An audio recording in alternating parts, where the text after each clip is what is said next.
तर दुसरीकडे नवी मुंबईतल्या एपीएमसी मार्केटमध्ये देखील ग्राहकांनी आणि व्यापाऱ्यांनी मोठ्या प्रमाणात गर्दी केल्याचे या ठिकाणी पाहायला मिळालेलं आहे।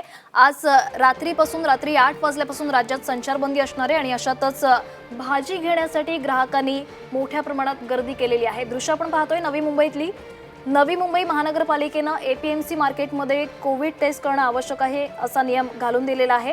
दरम्यान एपीएमसी मध्ये 500 ते 550 गाड्यांची आतापर्यंत आवक झालेली आहे आणि इथे भाजी खरेदीसाठी ग्राहकांची मोठी गर्दी दिसून आली आहे।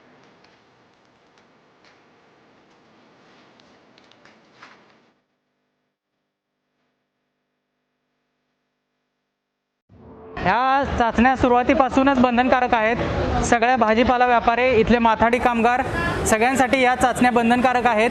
प्रत्येकाने इथे आल्यानंतर चाचणी करणे हा नवी मुंबई महानगरपालिकेचा अतिशय चांगला असा उपक्रम इथे राबवलेला आहे आणि असा सगळीकडे नवी मुंबईमध्ये हे उपक्रम राबवलेले जात आहेत आणि सरासरी इथे 400-450 चाचण्या दररोज होतात, एका सेशनला होतात, एका सेंटरमध्ये एका सेशनला होतात।